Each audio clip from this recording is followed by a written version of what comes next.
Shaliwa asked her, "When did you visit my hair salon and you did not let me know?" Bessie said, "Yes, when I'm full. The day I came with my roommates, we were not around." Shaliwa was looking at her sister. "Which day? What are you saying?"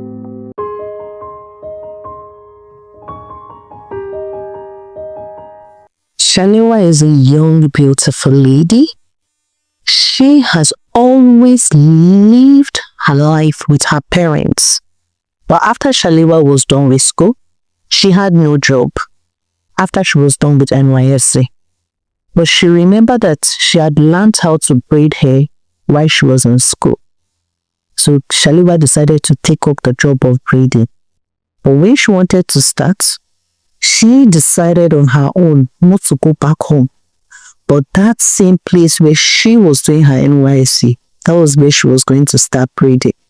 Because the place wasn't really populated and she had high chances of making it. Shaliwa has gotten herself a shop and she started making hairs for various ladies. It was slow but very progressive. When Shaliwa initially started, she could make one person's hair per day. But gradually, she learned how to make 2. And gradually, she was able to make 3 people's hair per day. But even the 3rd person, she might not complete that person's hair in a day because she didn't have anyone. So she thought to herself, rather than not teaching anyone and she being the only person here, it was better to at least teach one person. If one person could make braid neatly, twist neatly, and even fix normal weave on neatly, it was going to help save time, often help to wash hair. That was how Shaliwa brought in another girl named BC and gradually coached BC, starting from how to wash hair, how to retouch, to how to braid. BC was a very patient person. She gradually learned every method and everything Shaliwa brought to the decks. And it didn't take long. BC became very, very good. So good that even with the absence of Shaliwa, she could handle the salon all alone. And with time, BC decided to open her own salon. Being that she was good, she couldn't sit down in Shaliwa's salon earning little money from Shaliwa. She decided to open her own salon because she was good. And BC did open her salon. Then it was just Shaliwa and BC. Shaliwa was a bit skeptical about bringing in another person. She feared the fact that if she continues to teach people, then she's going to have more competitors in the market. But at the same time, she needed to be fast with her job because if she doesn't get fast, she was going to lose most of her customers. So she decided to bring in another lady named Naomi. And the same thing that happened to BC still happened to Naomi.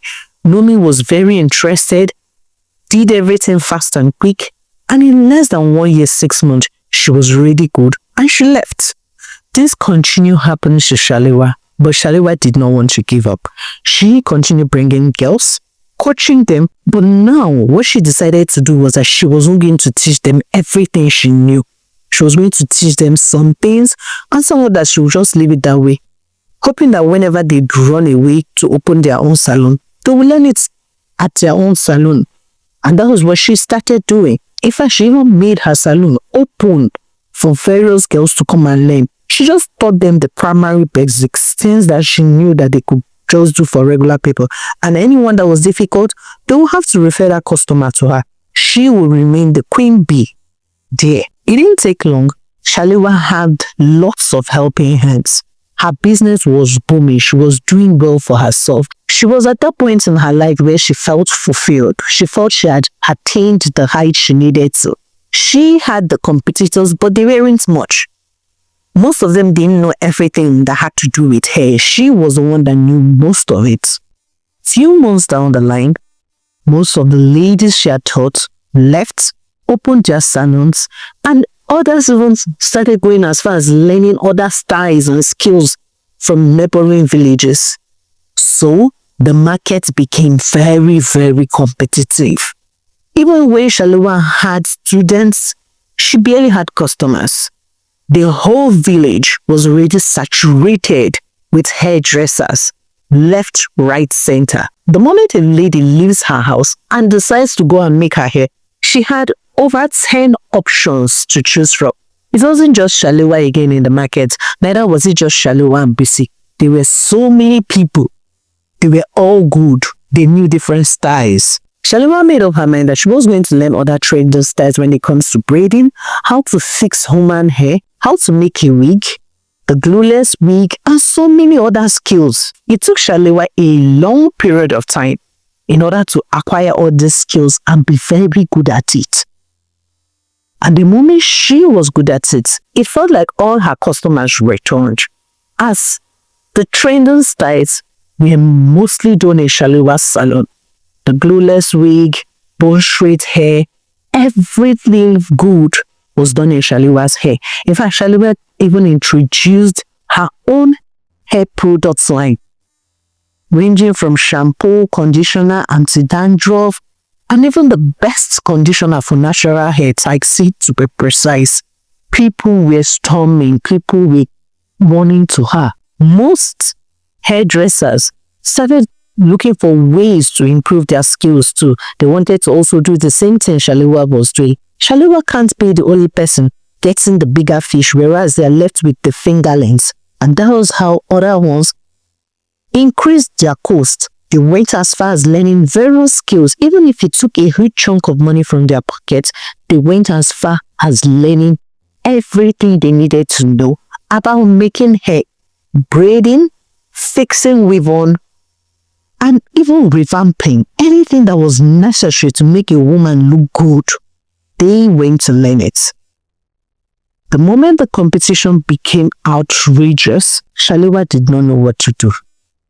Why was it that anytime the competition was too much, it never favored her? Was it because she wasn't from that particular land? Was it because she was coming from a different place? Oh, why? Why? She had thought to herself. Some days, Shaliwa just had 2 customers. Some just come to wash their hair. Some others come to retouch their hair. The market wasn't booming like before.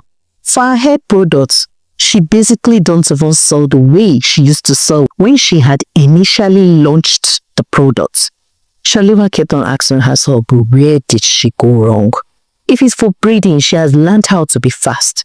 If it's for fixing weave-on, no one does it better than her. Why is it that her own shop hardly has anyone?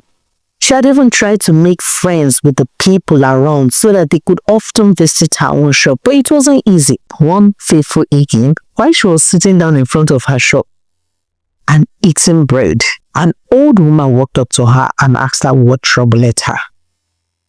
Shaliwa did not want to respond, bravely well that the woman wasn't even ready to make her hair. But the woman noticed that the only way to get Shaliwa's interest was to ask Shaliwa to make her hair. So Shaliwa dropped the bread that she was eating and started making the woman's hair. The moment Shaliwa was done, the woman sat her down and asked her what troubled her. Shaliwa explained her pain, her ordeal, and everything she was going through. The woman had told her not to worry, that there was always a way out. The woman gave her a clay pot and told her that the moment you're done making hair for the day, use this clay pot and burn your waste products. Only the hair.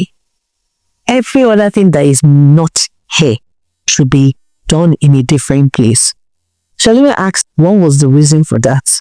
The woman told her that you don't know that this hair, the hair of a woman being, holds power, strength, and might. So you shouldn't just trash it anyhow. Shaliwa was a bit skeptical about that too, but she still obeyed. And that was how Shaliwa burnt every hair when she was done inside the clay pots the old man had given to her. And she noticed that to every customer she had, they returned. In fact, Shaliwa launched a new product, anti-dandruff set, shampoo, conditioner, cream, oil, because she found out that most of her customers came back because they had dandruff. And the ones that had severe cases came back because of lice. And the moment Shaliwa lays her hands on their hair, all those things would disappear.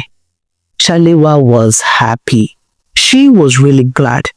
She had even instructed her workers that the moment they were done, she had a different place where she burnt her normal waste and a different place where she burnt the hair of every customer that comes to the shop. One day, She met this old woman when she was going for shopping. She wanted to appreciate the old woman. The woman told her not to worry, that she was already doing the right thing that she needed to do, that she was offering the right goods. And to more offerings she brings to the table, to more wealthy she was going to become. Shaliwa did not understand these words. Which offering? She thought it was just burning people's hair. In fact, she had even made the customers witness their hair get burnt. Because some would insist that they needed to carry their hair home. She was going to tell them that she wasn't using their hair for anything. And they would witness their hair get burnt. So they were very, very comfortable with Shaliwa handling their hair matters. With the way her shop kept on booming, Shaliwa ended up opening various branches around the city. It was a known brand, Shaliwa Hair Empire. It was the talk of the town. Everyone wanted to go to that place. All her hair products were definition of products that don't even get to the decks. Because as they were producing, people were ordering online. Shaliwa became a big madam overnight. When she had weighed her option and asked herself what was really going on, she really went to meet this old woman and asked the old woman, "Are you sure I'm not supposed to do anything? How can you just tell me that it's because of burning hair? What is that? What is wrong?" And the old woman had explained to her that to every hair you burn, if they visit any other salon, they're going to either come down with a serious dandruff that nothing can cure except your hair products. And the ones that still insist on going to another salon will come down with serious lies. Shaliwa thought to herself, was this good or bad? But she couldn't reverse the hands of time. She was already big. If she decided to cancel it, that means she was going to go back to square one. She just continued though. She started even living her life to the fullest. Sending money home, living like she had made it in life. One fateful afternoon, Shaliwa's sister visited her salon with her roommates. They had come to wash their hair, braid the hair, and just do something nice as they wanted to hang out. After they were done, the girls that worked for Shaliwa did the same thing. Separate the dirt, carry the hair, and burn it in the clay pot. Shaliwa's sister returned to school. When they go back to school, people kept on admiring their hair. People wanted to know where they did their hair and who had this magic touch. Shaliwa's sister, Mercy, and her friends recommended Shaliwa's salon. The girls were eager to go there. The hair was everything they ever looked forward to. But a few weeks down the line, they had all loosened the hair and gone to a different salon. The moment they returned, they found out that they had serious dandruff. This dandruff took a long time to go. They had tried various products. But the moment they got Shaliwa's products, the dandruff cured. But if they visit another salon, the dandruff will continue. It got that bad that Mercy started having hair lice. Her hair lice was so bad that it felt like they were sucking her blood. It was really, really terrible. And she ran straight to her sister's salon and complained, hoping that her sister was going to help with the treatment. Her sister did everything that she could, and she got better. And Shaliwa quickly asked her sister, "But why do you have hair lice now? Did you share comb? What happened?" Mercy said she doesn't know. Her sister quickly asked her, "When did it start?" And Mercy told her it was like 6 weeks after I visited your hair salon. Shaliwa asked her, "When did you visit my hair salon and you did not let me know?" Mercy said, "Yeah, the day I came with my roommates, we were not around." Shaliwa was looking at her sister. "Which day? What are you saying?" Mercy said, "I came here with my roommates. You were not around. They say you went to stock up the products you're going to use to make your hair cream. So we just quickly did our hair and left." What happened? What's the big deal? Shaliwa reached the floor immediately and started crying. Her sister kept on asking her, "What happened? What happened?" Shaliwa could not open her mouth to explain what had happened because she just used her sister for money ritual. Shaliwa wailed.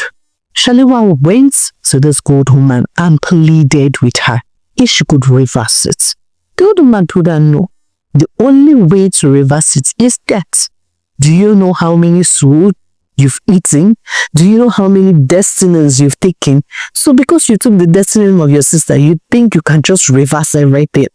If you want to reverse that of everybody, then the only way out is death. Shaliwa did not believe. She thought the old woman was joking with her. Shaliwa went back that day and broke the clay pots that she was using to burn the hair. But nothing happened. Nothing changed. Life was still moving forward. Instead, the old woman appeared in her dream and told her the consequences of breaking the clay pots on her own free will. And that was how Shaliwa could not live with the guilt anymore, because it was happening to her sister. She barely went to work. She barely did anything. She was losing her customers on her own. And these customers kept on running because that was what she signed up for, but she couldn't attend to them. And slowly and gradually, Shaliwa died of depression because she couldn't bring herself to tell the truth of what she has been doing. She locked herself in the room for days, crying and wailing and looking for a way out. But there was no way out, as the old woman had told her the only way out of it was death. Going to church did not come to her mind. If only she had even considered going to church, probably she would have been alive. Her sister Mercy had walked to her room that day and found her lying on the cold floor. But the moment Shaliwa passed on, it felt like a plague had been removed from everyone's eyes. To those who had dandruff, it took a while to go. They didn't have to run back to Shaliwa's empire. Gradually, their hair problem was fixed in other salons that were genuine, and they have to go through the bad way Shaliwa had gone through. Thank you very much for listening to the story of the day. We still remain your favorite storyteller, Zika. Please, I would like you to share what you've learned from this one. What is your take home? Do you think that Shaliwa only understood the pain of other people after it had happened to her sister? Or do you think that it was not her fault because she never knew initially? It was much later when she had made it in life. Just share whatever you've learned. So we'll see you again in our next story. Bye for now.